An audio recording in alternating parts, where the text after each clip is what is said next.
السلام عليكم ورحمة الله وبركاته. إن الحمد لله نحمده ونستعينه ونستغفره ونعوذ بالله من شرور أنفسنا ومن سيئات أعمالنا. من يهده الله فلا مضل له ومن يضلل فلا هادي له. وأشهد أن لا إله إلا الله وحده لا شريك له. وأشهد أن محمدا عبده ورسوله صلى الله عليه وعلى آله وأصحابه والتابعين وتابع التابعين ومن تبعهم بإحسان إلى يوم الدين. يا أيها الذين آمنوا اتقوا الله حق تقاته ولا تموتن إلا وأنتم مسلمون. يا أيها الناس اتقوا ربكم الذي خلقكم من نفس واحدة وخلق منها زوجها وبث منهما رجالا كثيرا ونساء واتقوا الله الذي تساءلون به والأرحام إن الله كان عليكم رقيبا. يا أيها الذين آمنوا اتقوا الله وقولوا قولا سديدا يصلح لكم أعمالكم ويغفر لكم ذنوبكم ومن يطع الله ورسوله فقد فاز فوزا عظيما. أما بعد فإن خير الحديث كتاب الله وخير الهدي هدي محمد صلى الله عليه وعلى آله وسلم. وشر الأمور محدثاتها فإن كل محدثة بدعة وكل بدعة ضلالة وكل ضلالة في النار. إخواني في الدين أعزكم الله. kaum muslimin yang saya hormati, kita lanjutkan kajian kitab Syarah Al-Aqidah At-Tahawiyah. Al-Aqidah At-Tahawiyah adalah aqidah ahlu sunnah wal jamaah yang diringkas oleh Imam Abu Ja'far At-Tahawi. Sedangkan syarahnya adalah dari pengikutnya dari madhab Hanafi, yaitu Ibnu Abdul Aziz Al-Hanafi rahimahullah. Semoga Allah merahmati keduanya. Kita masih membahas tentang pendapat beliau, masalah bolehnya mengirim ayat-ayat atau Al-Fatihah atau yang lainnya kepada orang yang telah mati. Adapun dalil beliau rahimahullah adalah qiyas, mengkiaskan dengan beberapa perkara yang sudah ada nasnya, yaitu menghajikan orang tua dan membayar puasa nadar orang tua. Dua-duanya riwayat yang sahih. Ketika seorang datang kepada Nabi, ya Rasulullah, ibuku akan berhaji, niat untuk berhaji, tetapi beliau belum kesampaian, sudah wafat. Apakah aku boleh menghajikan untuknya? Dijawab oleh Nabi, hajikan untuknya. Yang kedua juga menyatakan tentang orang tuanya yang wafat dalam keadaan memiliki nadar berpuasa, memiliki hutang nadar untuk berpuasa. Dan ini yang sahih, bukan hutang puasa Ramadan. Karena hutang puasa Ramadan kalau tidak mampu dibayar karena sakit menahun, itu dengan dibayar fidyah, apalagi kalau sudah meninggal, maka cukup dibayar fidyah. Tetapi yang dimaksud di sini adalah orang bernazar, kalau aku begini aku akan puasa. Ternyata didapatkan apa yang diinginkannya, maka dia harus puasa. Ternyata keburu meninggal. Juga tanya kepada Nabi Shallallahu Alaihi Wasallam dan dijawab, bagaimana kalau orang tuamu punya hutang? Bukankah engkau berkewajiban membayarnya?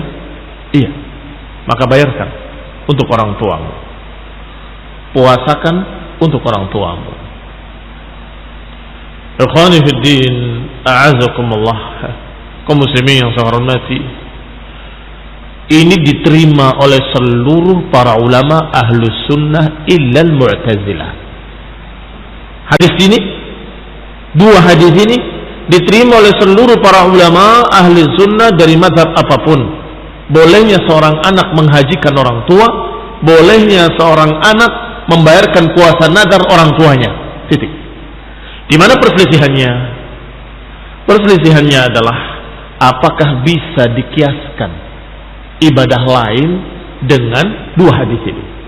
Apakah bisa dikiaskan ibadah lain dengan haji dan puasa? Seperti qiraatul Quran, itu ibadah. Bolehkah membacakan Quran untuk orang tua?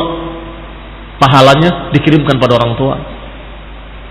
Atau aku bacakan ayat Al-Quran untuk si mayit, siapapun dia, ila hadrat fulan, kepada yang kami hormati fulan ibni fulan yang telah wafat, kita kirim Al-Fatihah.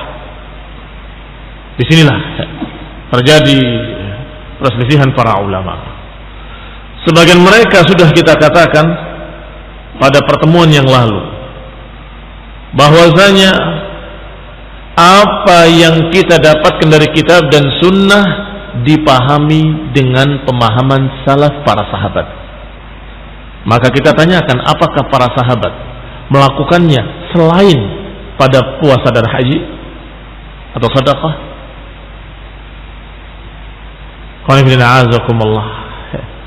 Ternyata tidak didapati dari salaf. Apakah mereka mengirimkan Al-Fatihah atau Al-Baqarah kepada si mayyit? Tidak dapat. Silahkan, kalau memang ada, bawakan riwayat itu pada kami. Tidak ada. Dan yang mengatakan tidak ada, para ulama yang sudah membaca semua hadis atau hampir semua hadis. Nggak ada riwayat bahwa para sahabat mengirimkan Al-Fatihah atau mengirimkan surat Al-Baqarah kepada orang yang telah mati.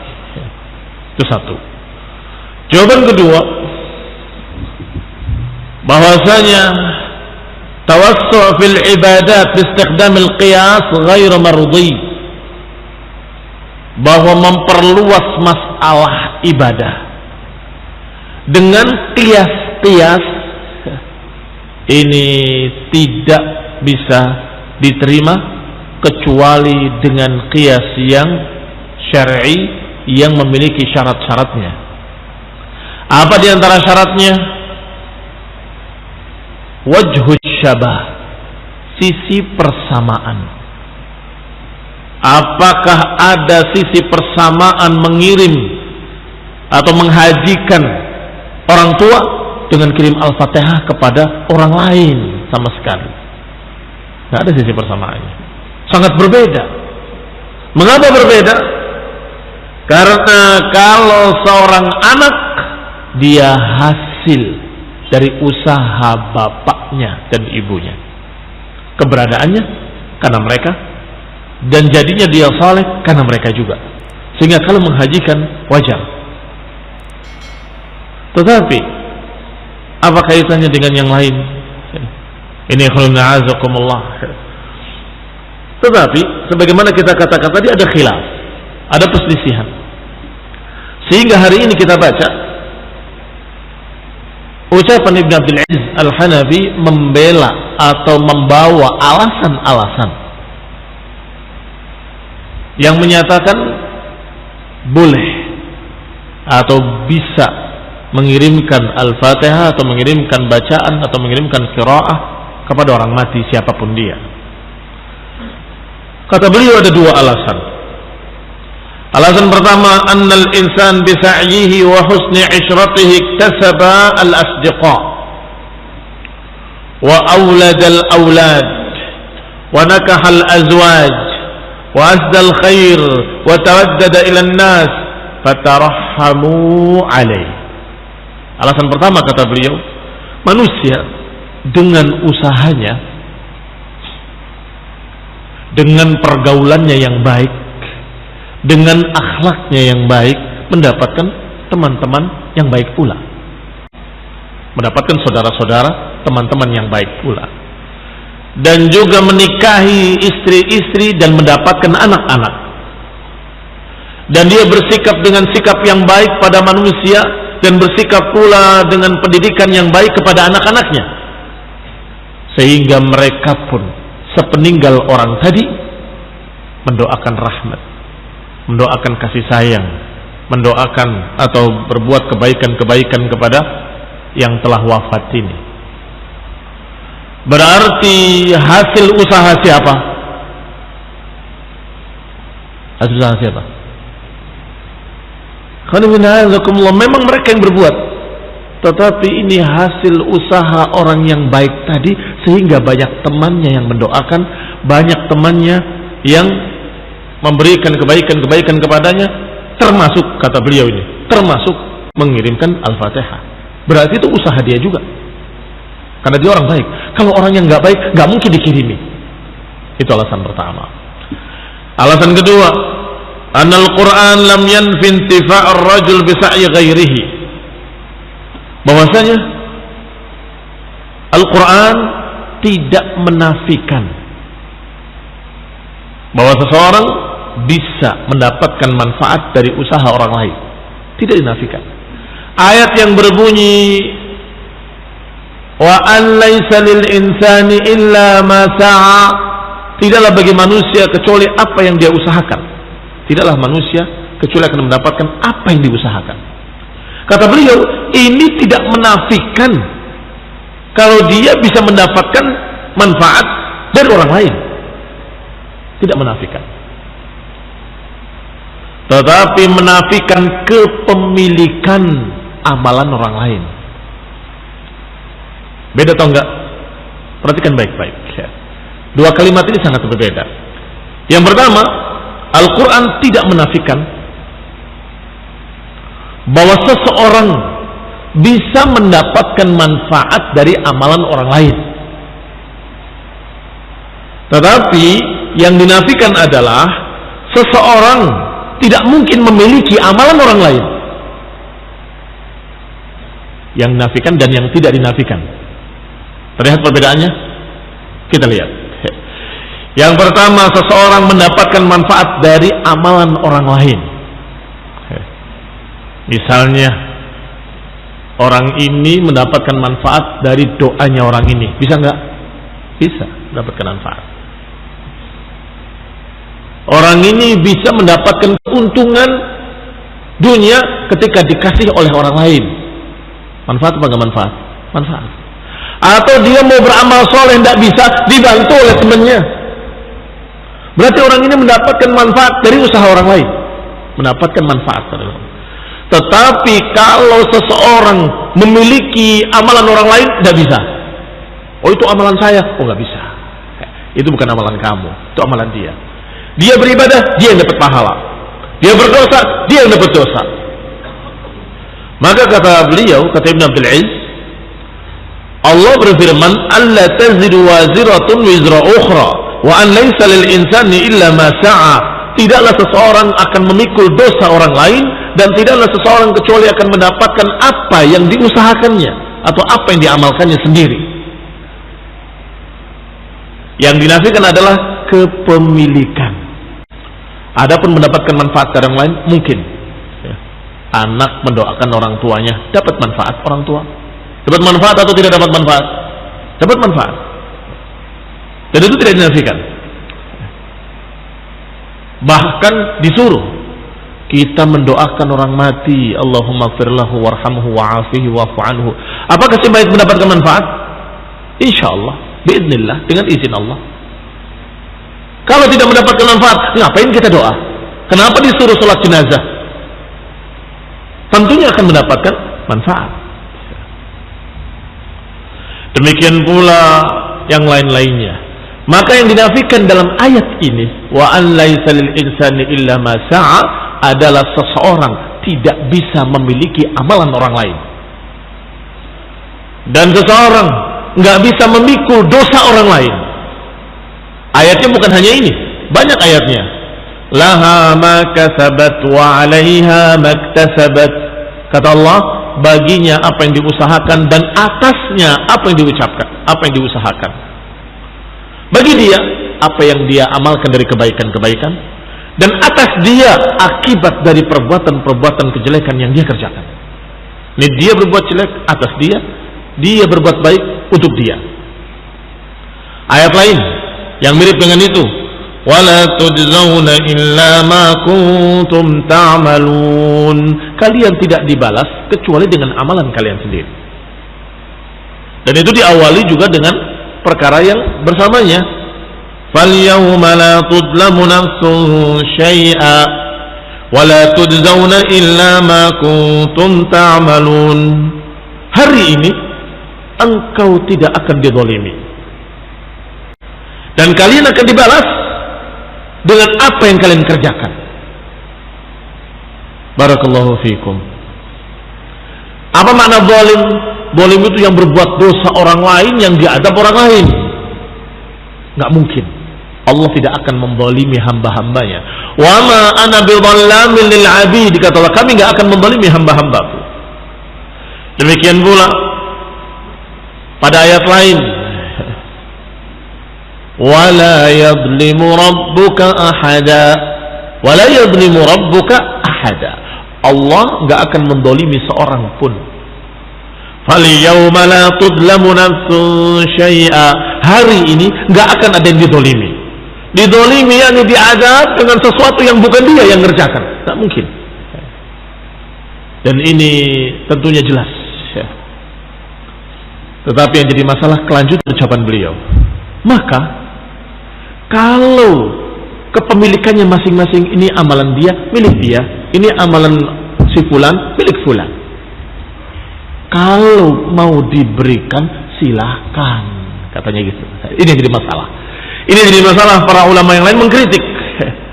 Ini butuh dalil lain. Apakah setelah didudukkan tadi bahwa masing-masing memiliki amalannya sendiri-sendiri, ya itu kita terima. Masing-masing orang memiliki amalannya sendiri-sendiri, akan dibalas sesuai dengan amalannya masing-masing, akan diazab sesuai dengan dosanya masing-masing.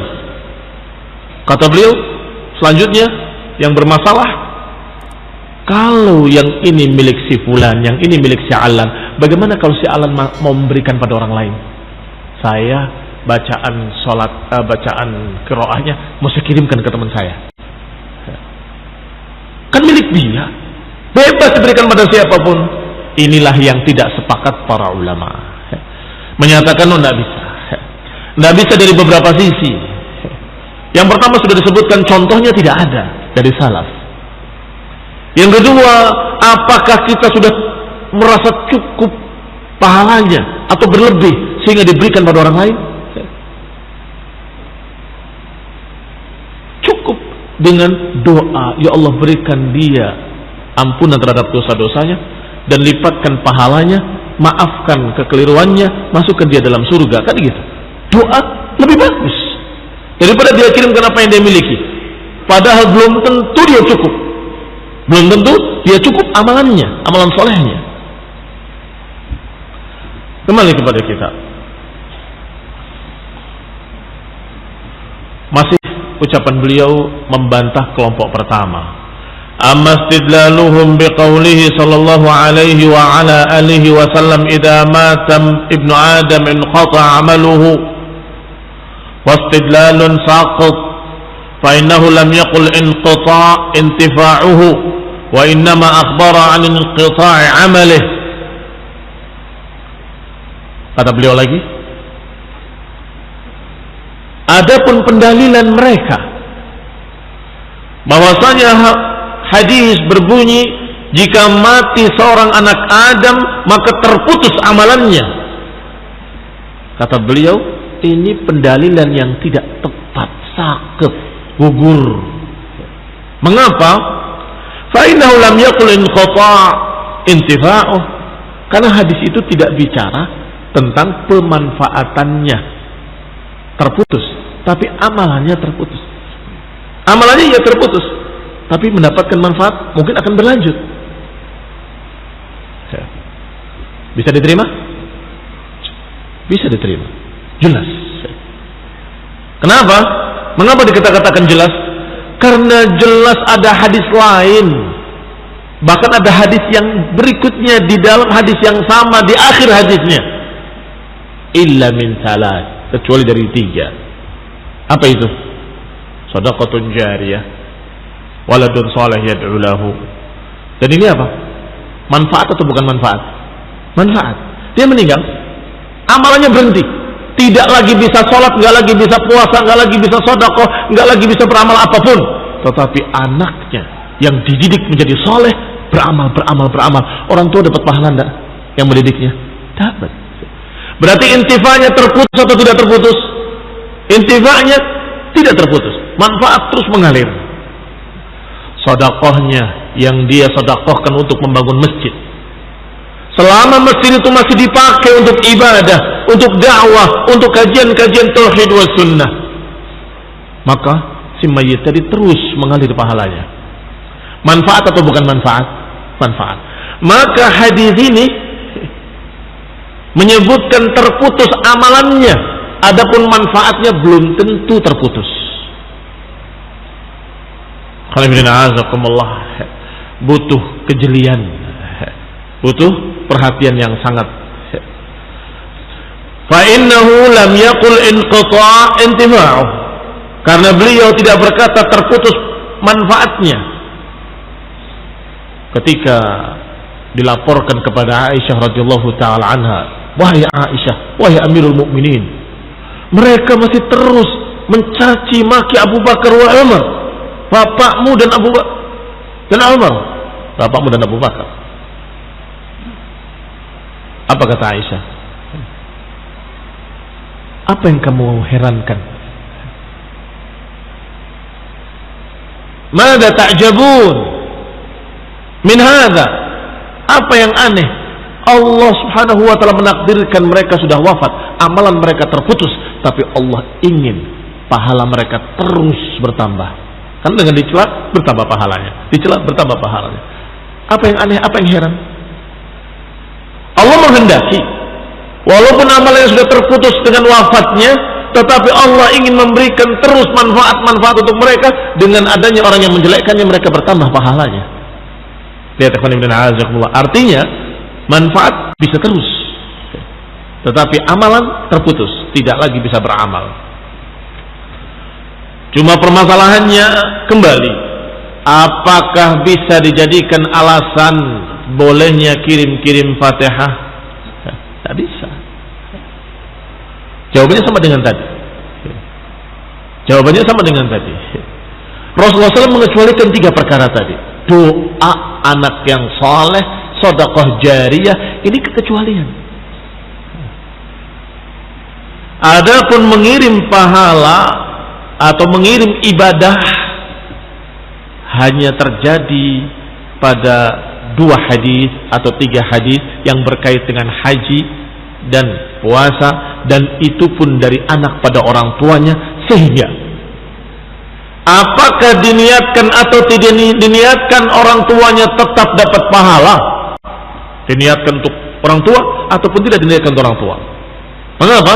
Kalaupun tidak diniatkan untuk orang tua, kamu itu anak yang dididik oleh orang tuamu, sehingga ketika kamu ibadah, orang tuanya mendapatkan pahala jariyah karena engkau beribadah hasil didikan orang tua. Engkau jadi soleh hasil didikan orang tua. Engkau jadi begini dan begitu, dermawan, memberikan sedekah hasil didikan orang tua. Masya Allah. Maka mereka akan mendapatkan pahalanya.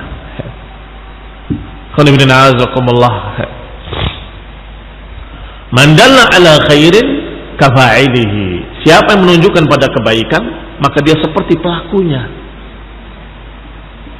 ini baik, kerjakanlah. Kemudian dikerjakan oleh orang pertama. Orang ini ngasih tahu lagi orang kedua, ini baik, kerjakanlah. Dikerjakan lagi orang. Maka orang yang menunjukkan ini kafa'ili, seperti pelakunya, dapat pahala sama. Bagaimana kalau setelah dikasih tahu ini baik, kerjakanlah, kemudian dia mati? Ternyata orang tadi mengerjakan apa yang diajarkannya. Apakah dia dapat pahala yang mayit ini, yang mati ini? Dapat. Dengan dalil man dalla ala khairi kafa'ilihi. Siapa yang menunjukkan kebaikan seperti pelakunya akan mendapatkan pahala seperti yang mengerjakan. Walhamdulillahirabbil alamin. Maka ikhwan fillah azakumullah, Quran was sunnah ala fahmi man. Quran dan sunnah harus dipahami dengan pemahaman para sahabat. Dan kita lihat bagaimana para sahabat memahami. Apakah mereka mengerjakan atau tidak mengerjakan. Setiap ada sesuatu yang dikerjakan dan terlihat baru, tanyakan, man salafuka fi hada? Siapa salafmu? Mana contohmu dari salaf? Apakah sahabat mengerjakan yang seperti itu? Ila akhirnya.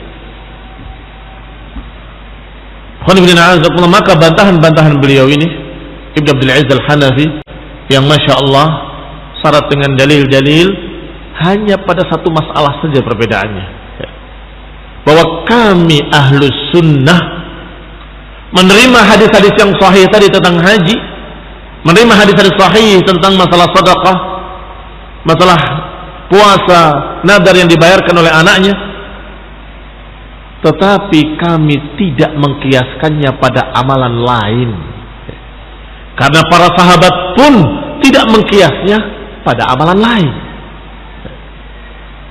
Maka dalil-dalil tadi yang diucapkan oleh Ibn Abdul Aziz Al-Hanafi, yang diucapkan oleh beliau-beliau ini, kita pakai untuk membantah Mu'tazilah. Kita pakai untuk membantah Aqlaniyun yang menolak hadis tentang menghajikan orang tua, yang menolak hadis tentang memuasakan untuk orang tua. Ini baru tepat kalau kita hadapkan pada mereka yang menolak. Enggak mungkin dong, masa menghajikan orang lain? Walaisal insan illa ma sa'a. Tidaklah bagi manusia kecuali apa yang diusahakannya. Kita jawab, itu hasil usaha si mayit. Karena si mayit mendidik anaknya jadi baik, maka anaknya bisa haji. Kalau nggak dididik, jangankan menghajikan, haji aja nggak bisa dia. Berarti min sa'i abihi. Demikian pula keberadaannya di dunia ini. Dari mana dia muncul? Karena bapak dan ibunya. Maka itu juga min sa'ihi. Anak itu dari usaha bapaknya. Maka kita bantah Mu'tazilah yang menolak hadis. Kita bantah Mu'tazilah yang menolak hadis sahih dengan ucapan-ucapan ini. Ya, Masya Allah. Ahlus sunnah selalu tengah-tengah. Ya. Selalu dalam keadaan wasata.